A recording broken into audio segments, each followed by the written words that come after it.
I would like to begin this talk by first of all thanking the people who made this possible.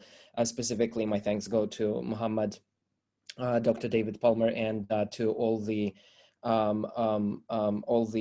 participants of this Bring Faith and Religion and Empire initiative. Thank you so much for selecting me to actually pioneer this series with my talk. It is truly an honor. So let me share the screen. So my talk today will be about Islamic belonging to Chinese society, taboo, tolerance, and the ban on alcohol in a Chinese Hui Muslim town. So the material for my talk today comes from the field work, 2 years of a field work that I did in a small town of Shadian. It's a Chinese Hui Muslim minority town. It's located in Yunnan province. The small dot here in the Honghe prefecture is the place of Shadian. And historically, Shadian is known as the place of this famous incident of ethno-religious violence that happened during the Cultural Revolution in 1975. But it is also the town that experienced a spectacular Islamic revival at the turn of the century, thanks to the activities of the Tabligh Jamaat transnational pietistic movement participants. And those activities mainly exemplified by combating heroin and alcohol addiction that has plagued the town since the Shadian incident. So the ban on alcohol was kind of the culmination of that Islamic revival, where the government basically wanted to tap into the religious sensibilities of their ethnic subjects and to convert the town into a tourist ethnic tourism destination. 中国沙甸4A 级回族文化旅游小镇。But as it turned out, it caused a legal controversy when photos of the ban leaked onto the Chinese social media in 2013. And so in 2014, the ban was outlawed by the same government that sanctioned it in the first place. So, but in my presentation today, I would like to focus on the relationship with divinely prohibited substances that the ban controversy makes evident. I plan to do so mainly by reading the argument for and against the ban, alongside the studies that shed light on the significance of religious prohibitions. This is because in Islam, as many of you may already know, alcohol marks the highest. Alcohol is divinely prohibited. It is designated as haram, and haram marks the highest degree of divine prohibition. And the reason for that is because intoxicants, they tend to cloud people's mind. And so that was the reason for making haram prohibited in Islam, according to the theological literature. So the particular scholarship that I'm having in mind today is the Anthropology of Taboo. And within the Anthropology of Taboo, there is a work by Mary Douglas that has proven to be tremendously influential for how we understand religious prohibitions. Now, the word taboo itself came from the Polynesian tribes, and according to the Protestant voyageurs that traversed the seas in the 17th century, taboo meant various things that were considered to be sacred, dangerous, or unclean by the Polynesian tribes. But then the work of Purity and Danger by Mary Douglas, the interest in the taboos, the anthropological interest in these taboos, culminated with the work on by Mary Douglas, where she made Anthropology of Taboo to speak to the larger concerns larger concerns about purity and danger that cuts across religious and binary divide, religious and secular binary divide. So in her Purity and Danger, Douglas approached cultures in terms of systems that classify how things should stand in the world, and suggested that any systematically meaningful life is motivated to create unity of experience by conforming the world to a given classification. The creation of such conformity, however, inevitably incurs rejection of things whose very presence in the surrounding environment defies the purity of classification in question. And so, hence, Douglas convincingly asserted, dirt is a matter out of place, and taboos are very much akin to the conceptions of dirt. So her simple and elegant argument reached a readership well beyond anthropology and became a modern classic. So in this presentation, I want to kind of problematize her approach in order to make room for alternative conceptions of prohibitions, especially those where these prohibitions are linked to the cultivation of tolerance and patience. So, during my fieldwork, I volunteered at the mosque where Tabligh Jamaat practitioners routinely hosted other participants coming from other parts of China. And once we welcomed a group of 7 Hui Muslims, who came all in their 50s, who arrived to Shadian as a part of their devotional retreat. They admitted to us that they neither observed regular prayer nor denied themselves occasional consumption of pork and alcohol. Nevertheless, they said that they're very interested in these retreats because it gives them meaning, and they wanted to learn more. So on the second evening of their stay, we were visited by a group of local volunteers who were well known in Shadian for their previous alcohol and heroin addicted lives. And so one of them, Idun, lectured us about the chain of verses through which intoxicants were progressively prohibited in Islam. And when they came to the last verse regarding prohibition, "O you who have believed, indeed intoxicants, gambling, sacrificing on stone altars to others than Allah, and divining errors are but defilement from the work of Satan. So shun it so that you may be successful." And I'm using Muhammad's Hassan translation of Quran here. So in Arabic, the word for shun means fajtanibun, imperative fajtanibun. In Chinese, it's translated by the famous scholar of Islam in China, Madian, as Yuan Li. And so when the discussion came to this verse, one of the guest Muslims, and I will call him Zhe voiced his confusion. And let me read here from this ethnographic vignette. "I know that beer is haram, but God forbid, I can't dry out no matter how I try. It is so easy not to drink when I stay at the mosque with Jamaat, but it is not at all so when I am back at home. So how can we stop drinking if alcohol is everywhere around us?" Yidun looked serenely confident. "My brother, indeed, it is true that our collective life is abundant with haram. They all trigger our desire, and of course it will arise. It is also true that going out with fellow Muslims give us an opportunity to improve ourselves, and work on our attitudes. But it is not due to our weakness that alcohol exists. True weakness on our part is that our desire doesn't remind us of Allah. So in our everyday life, there will be situations when alcohol can't stay away from us, but we need to try our best to stay away from it. Indeed, at first I also struggled with alcohol." Xingben, another Shadian Hui, entered the conversation at this moment. "I once even gave up on attempts to dry out. But then with some friends from the company where I work as a truck driver, we realized that we fail because we're not vigilant enough. Since then, I try my best to actively stay away from alcohol. For example, I eat at halal restaurants that don't sell beer. But they are still hard to find on the roads that I drive. So I turn my eyes away or quietly move my seat each time I see neighboring table ordering beer. At times, I even have my lunch earlier than usual so that I can avoid situations like this altogether. I know I won't lose anything in this way. I feel only joy because I know Allah sees my charity." Sishan. "Me too," Biao Kui, Xingben's friend, agreed. "Each time I watch TV, for example, especially during football matches, I switch the channel whenever a beer ad is played. And have you also noticed how all those banners with suggestive images on the city streets occupy your mind after you see them?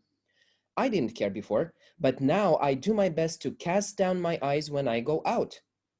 One of my friends even wears sunglasses to the marketplace so that his lowered down gazes wouldn't embarrass the vendors with whom he deals. So at this point, local Muslims were enthusiastically praising Biaokui's friend behavior with subhanallah, mashallah, fashion typical to Muslims. And the conversation then continued with Idyun explaining how his wife and he habitually bypass shelves with alcoholic beverages when shopping at the supermarket. And so he also recalled his wife suddenly whispering, "I seek forgiveness from God," when selecting soy sauce because the one she picked from the shelf had rice wine among its ingredients. This uttering, Idyun told us, also counts as shunning. So this exchange is indicative of two radically different assumptions about the role haram plays in the life of a believer. Note how Jixiao describes a contradiction he sees existing between alcohol's impermissibility and its ubiquity around him today. Such description, I suggest, closely parallels the duality that Douglas draws between classificatory purity on one hand and the messy reality of this world on the other. Similarly, her view about the purification rituals as vehicles of cultural experience creation seems to accurately describe Jixiao's dilemma. The presence of alcohol impedes his living in accordance with Quranic norms, and the question he asks Idyun gestures towards his desire to collapse the difference between the mosque where there is no alcohol and the environment where there is plenty of it. Unable to, however, to Islamize the environment in this way, Jixiao finds a solution retreating from the environment, from the society to the mosque. But this is not how Idyun and his friends view it. Not only do they see the retreat in the mosque as a struggle that prepares them for the reality of life outside of it, they also seem to invite Jixiao into a certain relationship with haram, where the encounter with divinely prohibited substance in the course of everyday life is taken to be the very condition of possibility for a certain relationship with it. So the acts of Idyun and his friends describe, the acts that Idyun and his friends describe are varied, as varied as the social context in which they occur. And at first, it is difficult to understand what unites them. But close attention to those acts allows to see what philosopher of language Wittgenstein calls family resemblance. Because the vector of action in which one of them is directed not on the substance, but on one's self that recognizes such substance as prohibited. This brings about a kind of distance from that substance while one is sharing the same space with it. This is indeed a very interesting kind of act. It is not a conventional ritual activity because the moment of its enactment cannot be fixed in advance, and yet it is repetitive as a ritual because it is performed each time the moment of encounter with the haram substance occurs. What is important to notice here, in other words, is that it is not so much a specific cultural discourse, but the collective life with others that serves to be the very condition of possibility for such act. It is for this reason that each act is both creatively unique, like for example, changing seats in the eatery, switching TV channel, or simply murmuring prayer in the shop, in the supermarket. And they are actually also structurally alike, as each time the effort of shunning results in enabling and maintaining of what I would like to call in this instance, ethical distance. Therefore, if Douglas assumes taboos to defy cultural categories, here they actually define it, because the presence of taboo serves as a felicitous condition, to borrow the word from philosopher Austin. And for the act of shunning to be possible, right? So that's a felicitous condition for the act of prohibition to be possible, for the act of avoidance to be possible. And so if for Douglas taboos are matter out of place, in this case, they seem to be as a matter that is always in place. As a condition for the act of avoidance to be possible, or as a condition for ethical distance to emerge. Another important difference is that for Douglas, cultural systems are entirely arbitrary to the environment in which they exist. And this explains why people want to conform environment to the cultural classifications and the kind of the conformity that then enables the production of dirt. But for the Hui Muslims that I came to know, the kind of the cultural prohibition on the one hand and the presence of the prohibited substance on the other were complementary because they both coming from the same source. As Muslims were telling me, both the Quranic prohibition and alcohol itself come kind of, they are created by God. They are kind of a part of the same divine wisdom in divine part of the, they are, both of them are, go back to the same divine source basically, right? And so, so what happens with ethical distance when such a relationship, closely tied relationship between the prohibition and the presence of prohibited substance is configured differently was brought to my attention in an entirely different setting. When some local Hui Muslims, unrelated to the Tablighi Jamaat, debated ISIS, a highly contested polity at the time of my fieldwork. While reading news about how ISIS fighters confiscated and subsequently burned a large pile of whiskey and beer, one of them expressed a confusion. But how is this shunning? 难道这是愿里哈拉姆吗? In questioning the extent to which ISIS fighters' behavior belongs to the family resemblance of avoidance, this local Hui contested the necessity to prohibit in the world that which is already prohibited, prohibited substance in the world that is already prohibited in Islam 14 centuries ago. In other words, he thought that by prioritizing one condition at the expense of the other, these fighters necessarily introduced a contradiction that eclipsed the act of shunning altogether. I would argue, therefore, that the economy of action made possible by the discursive inseparability of prohibitions from the realm of things that they prohibit cannot be mapped easily on the secular religious binary on which analytical treatments of cultural taboos are based. So, so in Purity and Danger, Douglas theorizes religious taboos are a culturally specific way of marking dirt and danger. I have already complicated this picture a little bit with the ethnographic vignette from the Tablighi Jamaat movement, but I would like to now here focus on the different conceptions of danger that there's different discourses about the relationship of prohibition with the prohibited, with the very materiality, I would say, prohibited substance make possible. So I would like to pay here. I would like to quote a speech of a Chinese government official named Li Kun that was delivered in July 2007 at the meeting which set the course for the campaign that made Shadian an alcohol-free touristic destination.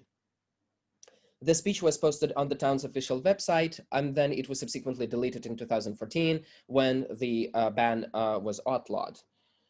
As I would like to show, Li Kun invokes the same Quranic prohibition that guides Muslims like Yidun, but since he imagines a radically different relationship between alcohol and the divine prohibition, it leads him to consider it leads him to consider different ideas of danger and therefore different ways of dealing with it. So standing in front of more than 200 people coming from all walks of life in Shadian back in 2007, Li Kun said, "Since the reform and opening up, Shadian was ushered into the best period of its life. Under the guidance of the party, the town has reached social stability and prosperity. Shadian's economy is developing, its religion is reviving, and its tradition of loving country, loving religion, Aigo Aidiao, is advancing. We are all aware, however, that today's opportunities come together with challenges. Therefore, we find the mosque's effort to publicize the prohibition of alcohol to be very important and beneficial for keeping pace with social development, for advancing Islamic spirit of loving country, loving religion, for promoting awareness of the law, and for improving Muslim people's public morals. It is exemplary of excavating and upholding the religious, moral, and cultural content of Islam that is beneficial for social development and for a healthy society. In the Quran, drinking of alcohol is listed as an act of devil, and all sorts of accidents, injury, and harm caused by drinking among the ethnic minorities are bitter lessons for us, too numerous to mention. Therefore, prohibiting alcohol is not just the Quran's requirement for Muslims, but it is also an appeal to improve the overall quality of the nation, to keep up with the times, to shape a new image of Shadian people, to advocate a healthy, civilized, and upbeat social atmosphere, and to build a harmonious society." Now, this speech is truly remarkable because it makes Islam come with a way by which it makes Islam commensurable with the state projects of modernization. Likun starts by crediting the party for improvements in virtually every aspect of the town. But what defies this otherwise perfect picture is the persistence of accidents, harm, and injury among the people he governs. And so, having linked the accident rates of minority areas to alcohol consumption, Likun posits a causal reasoning where substance itself becomes the source of danger. And by invoking religious prohibition, he affirms that Islam basically asserts the same. But for Muslims like Yidun, the very act of imbibing, irrespective of accidents it may or may not cause in the future, is already a dangerous consequence of one's failure to stay away from haram. Note how these two different conceptions of danger authorize radically different ways of dealing with alcohol. So since Likun wants to defend his subjects against the harm caused by consumption, he proposes the ban on its sale and consumption. He proposes to ban the sale and consumption of alcohol altogether. Such a move, however, is structurally not that different from the one adopted by ISIS fighters. And I'm aware about this counterintuitive assumption, but bear with me. Because both ISIS fighters and Likun aim at removing alcohol from the life of their subjects. For Yidun and his friends, on the other hand, one can't imbibe alcohol and stay away from it at the same time, right? If imbibing is already a dangerous act of failure, an ethical failure to staying away, right? But one can simultaneously stay away from alcohol and share a life with those who do imbibe. Thus, not only does Likun introduces a legal controversy that transpired later, but he also manipulates the very social context in which the ethical distance of Yidun and his friends gets to be performed. The paradox of this state-enforced multiculturalism in the face of the alcohol ban lies in the fact that it undermines the possibility of a collective living between those who stay away and those who imbibe. So, but so far, this is not at all to say that Hui Muslims are actively seeking proximity to alcohol, right? It's not that they actually, just because they want to maintain that ethical distance or because they want to shun it, that they actually some sort of sadomasochists who are trying to seek the context where they can stay away from alcohol wherever possible. My aim in trying to theorize this ethical distance is to suggest that they took such situations of proximity to alcohol seriously, even though they didn't want to be in those situations. So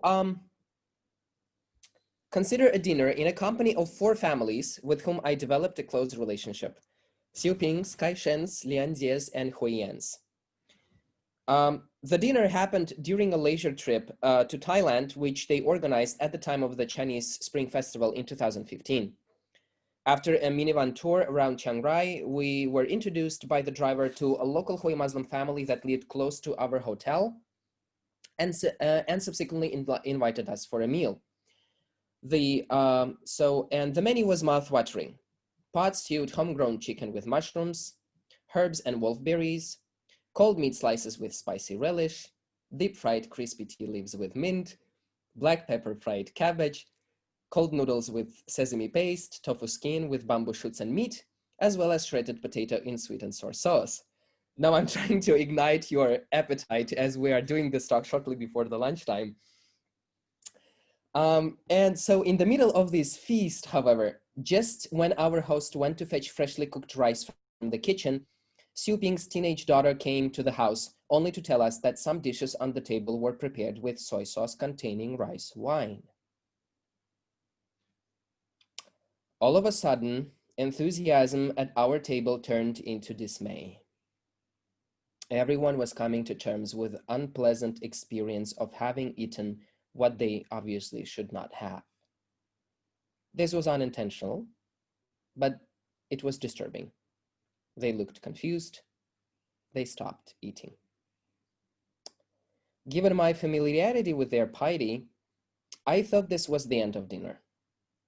When the host came back, however, not only did they hide their despondence from him, but they also ask him to change their bowls before taking new rice. A moment later, I saw the sociality of the dinner continuing as if nothing happened. It was only when the host insisted we finish dishes still left on the table that I began to see the pattern. Men that I traveled with skipped the food that had a distinct dark tinge of soy sauce in it. Thank you. We really missed all this food, but these dishes that we ate now were especially delicious, they said, pointing to the ones they finished. So we ate them and became full. There is no place in our stomachs for eating this. Thank you. When we headed back to the hotel, I hastened to share my confusion. I thought that in the course of the fieldwork, I had already developed an ethnographic sensitivity to their avoidance of haram. So why did they keep eating? Given that the host was also a Muslim, why didn't they tell him? In short, did I just witness them skipping avoidance and failing to remind the host about it? But what will your saying so actually achieve? 那你说了又会怎么样? Hui Yan's wife disagreed as she told me that they also ate food selectively when they saw the unfortunate soy sauce brand near the stove in the host's kitchen. Hui Yan took up her response. Yes, you can dub the food, but you can't dub their hospitality. After all, they didn't know us, and yet they were so welcoming. So it will be a display of great arrogance to judge their kind care and effort by soy sauce. Also, it wasn't the host, but his wife who cooked the food. But for us guests to talk about his wife at the table would be equal to praying into their affairs, and that is also covered by the veil of haram in Islam. But suppose we still told him about it. How would it change the food on the table? Or how would it help us all stay away from it? If you want to help a person be on the right path, you should recognize him, 认可他, not to make him lose his face, 让他丢面子. Besides, imagine eating food and then telling the host that it is haram. Wouldn't it look very embarrassing? If you were him, wouldn't you feel guilty and regretful, or possibly even angry at your guests if they start judging you? This is not how you avoid haram, Ruslan, but this is how you hurt the relationship and make things worse. So it's a very interesting response because kind of a Hui Yan kind of attempts to take my seemingly benign intention, and then kind of he tries to look what happens what happens after my verbal invocation of it. So he says that not all food on the table is haram, but to raise the issue would mean to claim so, right? And he also says that it would also ignore the host's effort of hospitality, and so he also kind of says that telling the host about haram food after stopped eating would count as humiliation rather than care, and would thus spoil the corrective effort altogether. In short, Hui Yan showed me that in the context of the dinner, my act is ordered to undermine the very end I want to achieve, because I think about the norm, but I do not take the context of the dinner seriously enough. Hence, while I imagined upholding the norm by subjecting the dinner to it, I missed entirely the way the group I traveled with navigated the dinner with the norm. They changed the rice bowls that had traces of previously consumed food and kept eating. Like switching TV channels while watching football match, or bypassing shelves with spirits while shopping, this simple act allowed them to shun haram while also enjoying the sociality of the dinner. Indeed, on our way back home to the hotel, everyone in the group was more concerned with the range of actions they could do to make up for what they ate before they knew, rather than for what they did after they knew. I attend to these actions later, but here I would like to draw attention to the way Hui Muslims the Hui Muslims with whom I traveled shared religious difference on the table instead of instituting that religious difference. The joyful sociality at the dinner that was sustained, as it were, by ethical distance from haram with haram, unsettles one of the core truisms of modern progressivist politics, where viability of peaceful cohabitation is premised on the relativity of religious truth. The root of this truism can be traced all the way back to John Locke, who observed that his Christian contemporaries waged wars with each other over the superiority of their respective transcendental truths. He thus appealed to the virtue of toleration, but as many political theorists critical of that appeal have noted, he did so by advancing the domestication of indifference to such truths, indifference that in turn reconfigured them into relative, hence mutually equal religious views. Since this move is in itself an inception of a political doctrine of secularism, modern liberalism claims that Lockean toleration achieved what was impossible before, living with alterity. And this epistemological relativization of religious truth uncouples religions from nature and allows to think of the secular as closer to nature. Indeed, in this conception, the secular becomes human nature itself. It is also this somewhat autobiographical premise of secularism that informs the analysis of Douglas when, towards the end of her book on purity and danger, she concludes that and I quote, "The quest for purity is pursued by rejection. It follows that when purity is not a symbol, but something lived, it must be poor and barren," end quote. So the centuries-old period and different nature of the projects pursued by Locke and Douglas notwithstanding, both take it for granted that religious certitude is incommensurable with social diversity. Yet it was precisely because Yuping and others judged some food on the table as forbidden for them. So they arrived at this, they say, oh yes, this food is haram for us to consume, that they were able to relate to the host and tolerate his different relationship with alcohol. As I showed above, insofar as the encounter with prohibited things in a given social context is understood to require the act of shunning them, maintenance of ethical distance from haram with haram depends upon and results in such basic human virtues as tolerance and patience. Conversely, tolerance they cultivate through maintaining the ethical distance enables them to share religious differences on the table and to relate to the different religiosity of the host. The modality of tolerance elicited through rejection is not at all alien to human history. In a detailed survey of medieval Christian canon law, for instance, historian Istvan Beczi observes that the church promoted toleration of Jews, Muslims, infidels, and prostitutes precisely because it condemned their rites and practices. Here, condemnation didn't mean exclusion, but was a precondition for toleration that then allowed to incorporate those groups into the margins of society. The medieval concept of tolerantia, therefore, was a way of coming to terms and getting along with differences that were as real as the truth of the church about them. What is important for the purposes of my argument here, however, is that the practices which medieval church tolerated were considered, if we use a modern term, taboo in Christianity at that time. It can be said that the pluralization of religious truth via its relativization in modernity has led to tolerantia and rejecting parting their ways. So toleration is now best secured through indifference, while rejection is now seen as bigotry.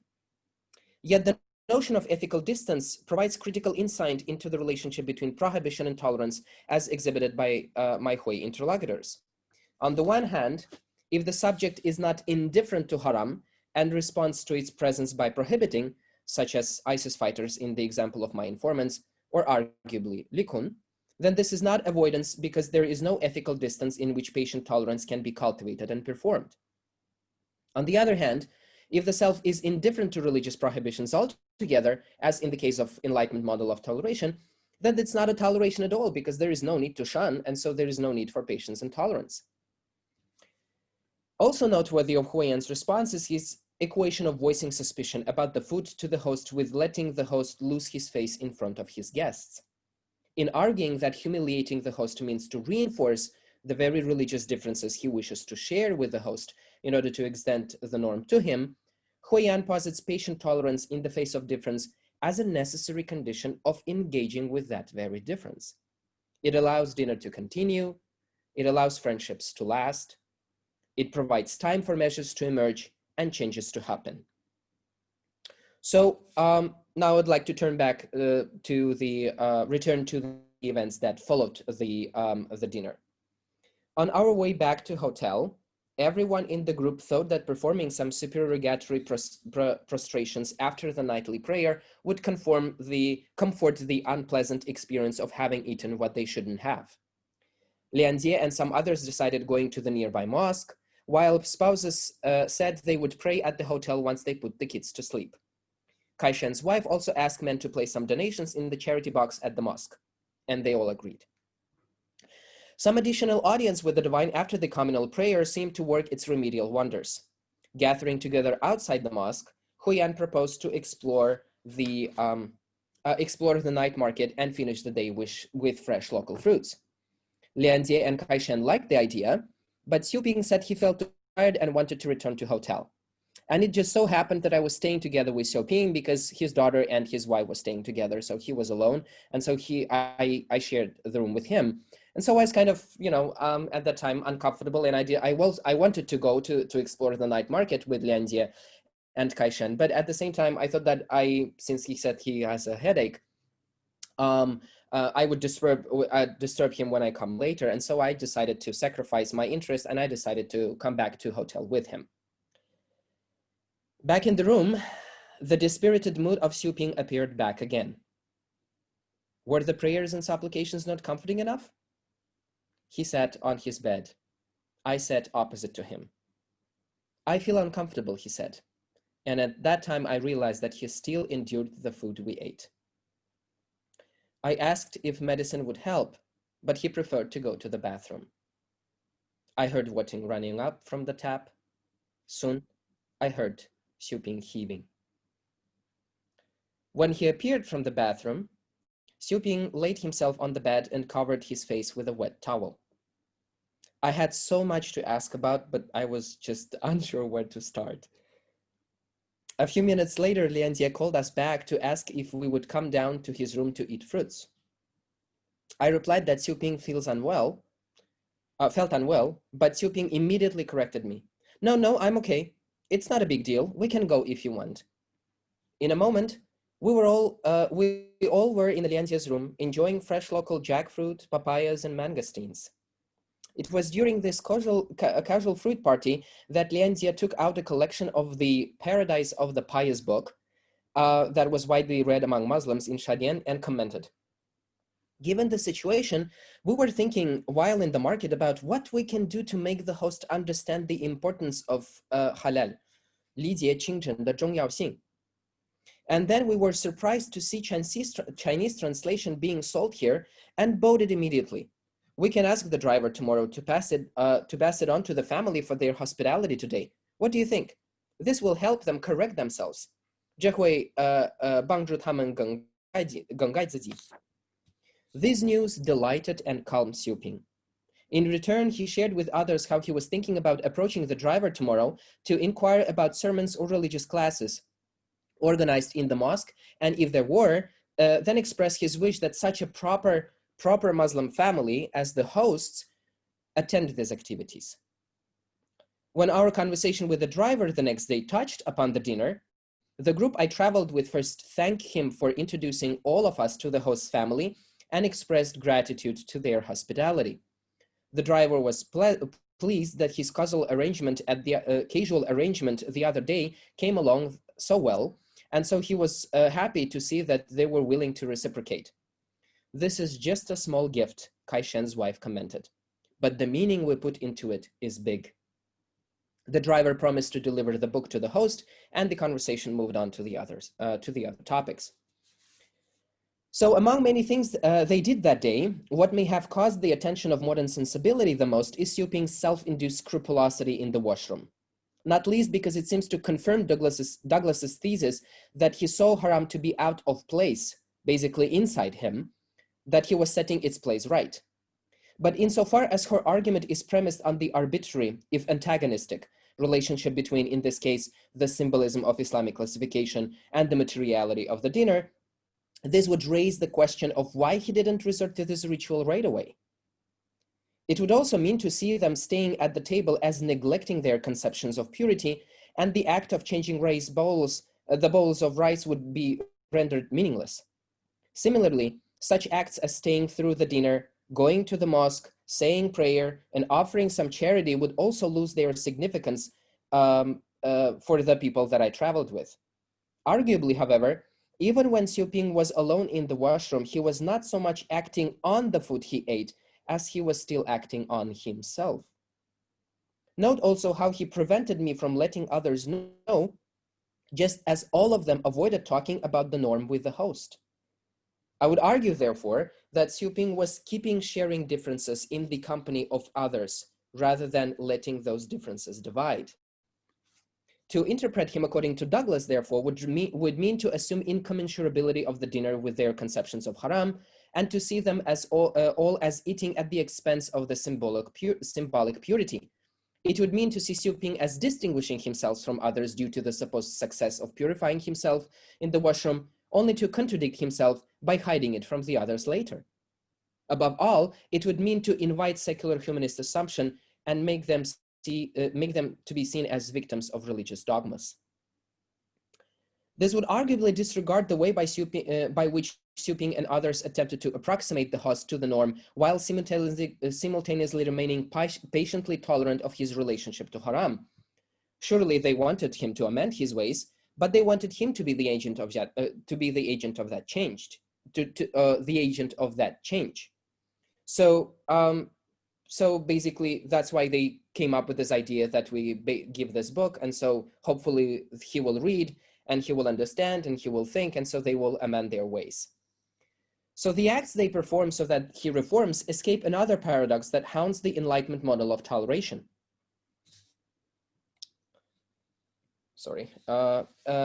As many critics observe, insofar as tolerance prescribes forbearance, it reifies differences that most of the time are not in fact primordial, but are products of power arrangements. Recognizing these differences for the sake of tolerating them then becomes the very means by which hierarchies are perpetuated and inequalities are naturalized in modern liberal societies. Likun's alcohol ban, for instance, shares a structural affinity with this liberal paradox, for it divides Chinese society along religious lines in the very name of promoting ethnic diversity and multiculturalism. However, even if recognizing the host as failing to shun alcohol was essential for the group I traveled with to tolerate him, the way they went about introducing changes bypasses Enlightenment tolerance reification of differences. As I explained, this is because they deliberately shared the differences on the table rather than let those differences divide. We left Chiang Rai the next day, so I had no clue about whether the hopes that Xu Ping and others nurtured were fulfilled. Whatever happened with the host, however, something ethnographically significant happened during that evening. Dinner was taken seriously, haram was shunned, ethical distance maintained, relationships secured, additional prayer performed, gifts given, and norms extended. So in my conclusion, I want to say that I have delved in this presentation today into the specific actions concerning the discursively prohibited substances that animated and outlived the ban on alcohol, which made the small Chinese Hui Muslim town subject of national condemnation. Instead of beginning from the subjective perceptions of alcohol as opposed to its materiality, I have focused on the role that its prohibited condition plays in the life of those who take material presence of alcohol seriously. This required me to develop a sensibility towards staying away as opposed to prohibiting or banning. I argued that crucial to the developments of such sensibility is the specific truth in which discursive traditions are made to stand to the world which they describe, and that not all of these ways can be mapped easily onto the secular religious binary. Attention to these relationships compelled me to complicate the analytical opposition between purity and pollution that informs the analysis of religious taboos in anthropology. In developing a different sensibility towards haram, I have insisted that the meaning of rejection is not exhausted by subjective perceptions of identity and purity, but can play one of the paramount roles in securing the plurality of such identities. Indeed, the reason that shunning has proven to be ethnographically such an elusive act for me at the time of the dinner is due to its inseparability from the conditions of diversity in which it resides and in which it seeks to preserve. I have thus developed a notion of ethical distance in order to shed light on the complex and highly performative relationship with the forbidden substances in which cultivation of patience and tolerance occurs. Furthermore, the system of modern thought sees religious taboos to validate an epistemic truth that the secular is more material and closer to nature than the religious, which is thought to be subjective and abstract. But this reasoning is unable to comprehend the truth that the practice of avoidance bodies forth for the Muslims that I know. The more they stay away, the more they believe that both Islamic tradition and this world come from the same divine source. And so this is a belief which then only compels them to stay away more. My aim in this presentation was thus not to evaluate such truth, but to explain the force it has over those who take it seriously, and to ethnographically investigate how it serves to sustain pluralist yet incommensurable worlds.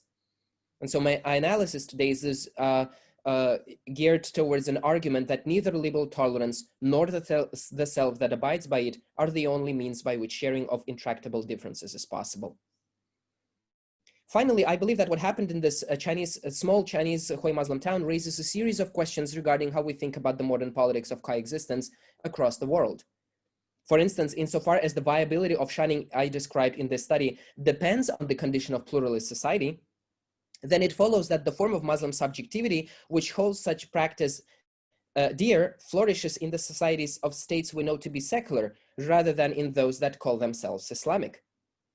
Yet if the Enlightenment model of toleration in the secular societies is not able to distinguish piety between bigotry, how can we understand global discourses of Islamophobia which portray Muslims as tolerant and tolerable only if they are secularized? If secularization here means relativity of truth, might it be that this tolerance risks undermining the very diversity it seeks to secure today? But anyways, I think that the invisible efforts of my informants remind us that it is the very presence of differences that makes the sharing of the worlds possible. Thank you.